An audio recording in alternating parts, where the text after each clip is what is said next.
The wind howled across the desert plains, brushing the dry grass against the dusty earth like whispers of the forgotten.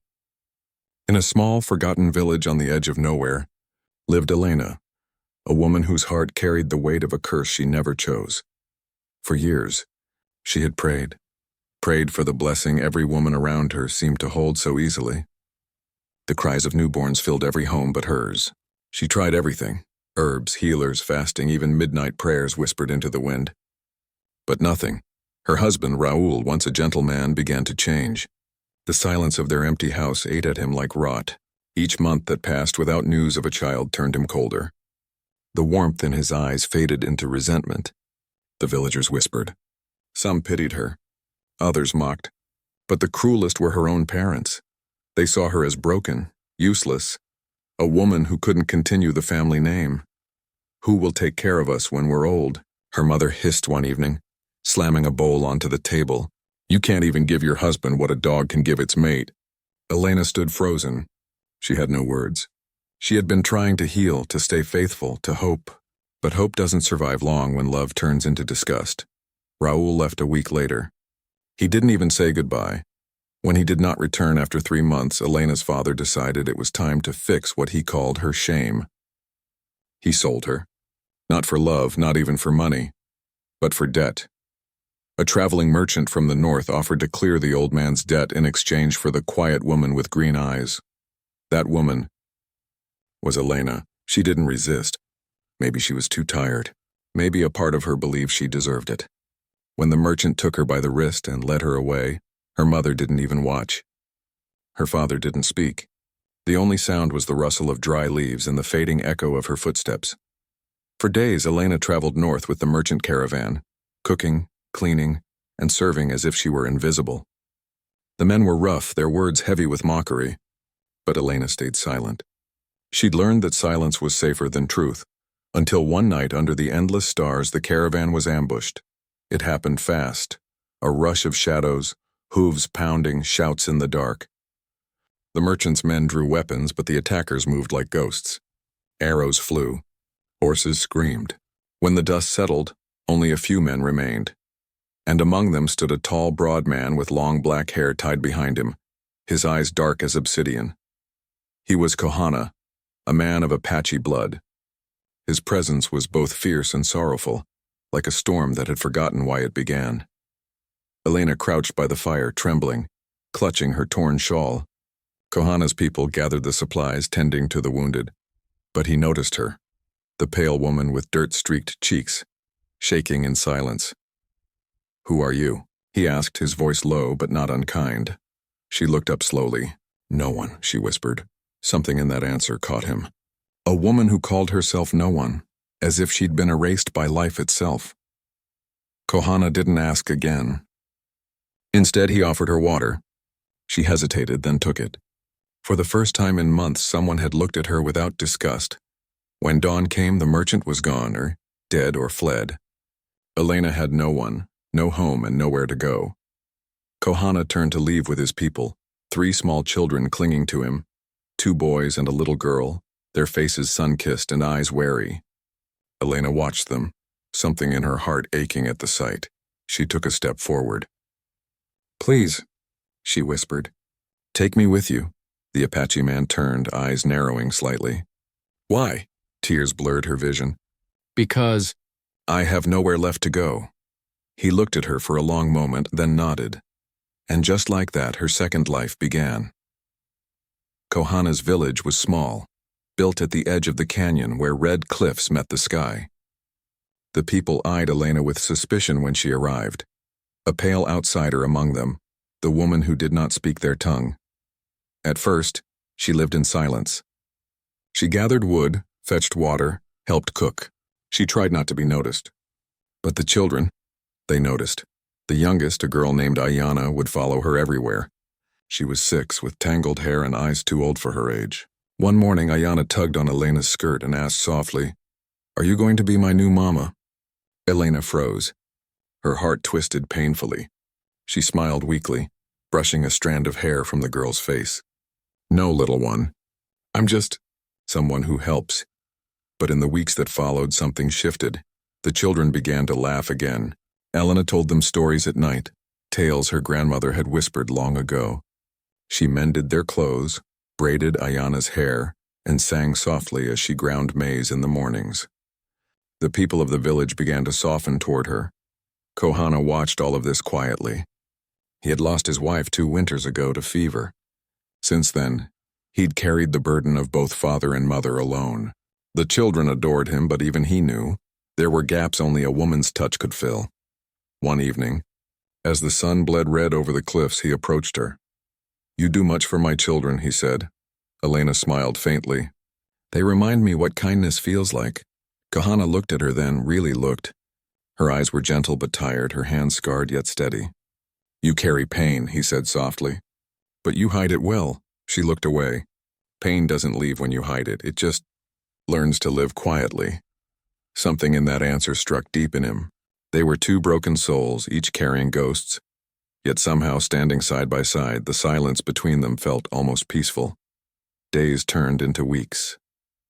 The villagers began to trust her. Elena learned their words, how to say water, sun, and family. She learned to smile again, but not everyone accepted her. Some whispered that she was a curse, a woman who could not bear children. One evening, 2 women sneered as she passed. "Why should she stay here? She gives nothing. She cannot even bring new life." Elena stopped walking. For the first time in her life, she turned and faced them. "I may not bring life," she said softly, "but I give love. And sometimes, that's what keeps life alive." The women said nothing. And from that day, no one spoke against her again. Winter came harsh that year. The wind carried frost that bit through skin. Food grew scarce. One night, Ayana fell ill, her tiny body burning with fever. Elena stayed by her side, refusing to sleep. She wiped the sweat from the child's forehead, whispered prayers, and held her through every painful breath. When the fever finally broke at dawn, Kohana found Elena still sitting by the child's side, tears of relief glistening in her eyes. He knelt beside her, his voice rough with emotion. "You saved her." Elena shook her head. "Love saved her. I only gave it a voice." He reached out, gently touching her hand. "You have given more to my home than I ever hoped to find again." Their eyes met. And in that silence, something wordless passed between them. A promise, a warmth that neither had known in years. As spring returned, life in the village bloomed anew. The children laughed louder. The sky seemed bluer. Elena would often sit by the river, humming softly while washing clothes. Kohana would stand nearby, fixing nets, pretending not to watch her, though he always did. One day, he walked up behind her and said quietly, "Elena, the children ask if you will stay." She looked up, surprised. "Do you want me to stay?" He hesitated. Then, "Yes." The word hung between them, trembling with hope. He took a deep breath. "I do not care that you cannot bear children. You have given mine their laughter back. You have given me peace. If you would stay, I would ask you to be their mother and my wife." Elena's heart pounded. For so long she had believed she was worthless, that love was something only others deserved. Tears filled her eyes. "I don't deserve this," she whispered. Kohana stepped closer, cupping her face with rough, gentle hands. "No one earns love. We simply give it. And you have given enough to deserve all of it back." The tears fell freely now, her body trembling with emotion. "Then yes," she said softly. "I will stay." The sun dipped behind them, casting the world in gold. In that moment, 2 souls who had once been lost found home, not in a house, but in each other's hearts. Months passed, and Elena became the heartbeat of Kohana's home. Every morning she would rise before dawn, grinding corn by the fire while the children still slept. She would hum songs from her childhood, soft lullabies carried on the scent of smoke and sage. Kohana would sit quietly nearby, polishing arrows or fixing the roof, pretending not to be moved by her voice. But the truth was he had not heard music in his home for years. Until her. The villagers began to smile when they saw her. She was no longer the outsider. She was their healer, their sister, their mother in spirit. When a child scraped a knee, it was Elena who comforted them. When a mother fell ill, it was Elena who brewed herbs and whispered courage. She could not give birth, but she gave life in every other way. At night, when the children were asleep, Kohana would tell her stories of his people, of the spirits in the wind, of ancestors who walked beside the living. She would listen with her head on his shoulder, the firelight dancing across their faces. "This peace," she whispered one night. "It feels like a dream." Kohana looked at her, his expression solemn. "Then we will dream together and protect it. But peace rarely lasts forever." The stranger, it was late summer when a band of traders arrived from the south. Among them was a man Elena never thought she'd see again. Raoul. He looked older, his face hard, his clothes fine but eyes hollow. When he saw Elena among the villagers, laughter echoing from Kohana's children, something flickered in his gaze, shock, then bitterness. "Elena?" he said, stepping closer. "Is it really you?" She froze. The name fell from his lips like a stone dropping into still water. The villagers turned, sensing tension. Kohana moved protectively beside her, his posture firm. Raoul's eyes darted to Kohana, then back to her. "So this is where you ran off to?" "Living with savages." The word hit like venom. The crowd murmured. Kohana's eyes darkened, but he stayed silent. Elena's hands trembled. "I didn't run away, Raoul," she said softly. "You left me, and when you did, my parents sold me." Raoul sneered. "Sold you?" "You always did have a way of blaming others for your own failings." He stepped closer, lowering his voice. "You think this," he gestured toward Kohana's home, "makes you more of a woman now? You're still barren, Elena. You'll never be more than a mistake." Kohana's jaw tightened. He stepped forward, his voice quiet but fierce. "You will not speak to her that way." Raoul smirked. "And who are you to stop me?" "Her new master?" Kohana's hand twitched toward the knife at his belt, but Elena caught his arm. "No," she whispered. "He's not worth it." She turned to Raoul, her voice trembling, not with fear but with strength. "You lost the right to speak of me when you stopped seeing me as human. Leave."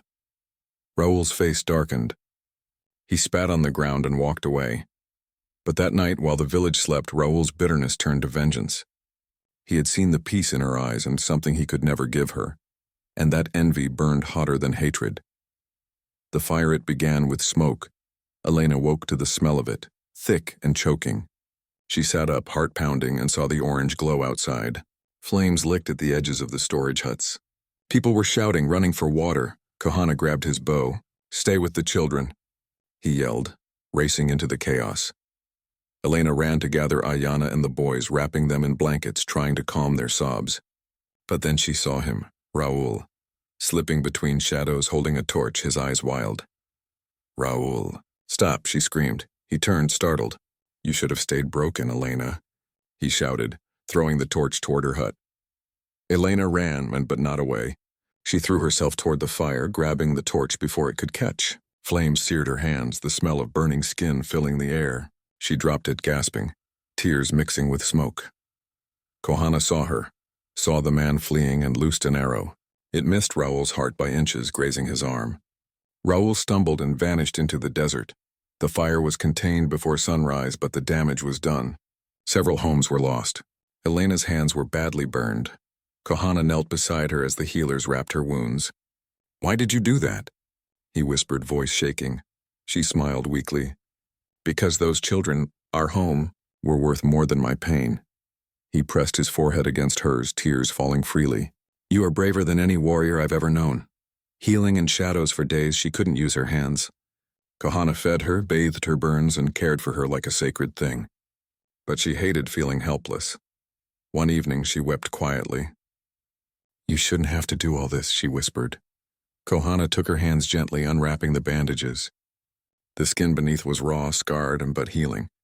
"These hands saved lives," he said softly. "They will heal, because love heals what fire cannot." In the following weeks, her strength returned. She learned again to cook, to braid, to hold. The scars never fully faded, but she wore them like medals, proof that she had fought for something worth keeping. Raoul never returned. Some said the desert swallowed him. Others said he wandered mad with guilt. Elena never asked. She had already forgiven him, not for him, but for her own peace. A child of her heart, one morning, Ayana came running, holding a small bird in her hands and its wing broken. "Can you help it, Mama Elena?" she asked. Elena smiled. "We can try." Together they made a small splint, wrapped it gently, and cared for it each day. Slowly the bird healed. When it could fly again, Ayana cried, I don't want it to leave. Elena kissed her hair. Love doesn't mean keeping. It means letting fly when they're ready. Kohana, watching from afar, realized something profound. This woman who could never bear children had become the truest mother he'd ever known. That evening, under a sky painted in fire and gold, he told her so. You have given them wings, he said quietly. And me, you have given me a soul again. Elena's eyes glistened. And you, Kohana, have given me something I thought I'd lost forever. A reason to live. They embraced as the children danced around them, laughter echoing through the canyon. The storm, but the final test came 1 year later.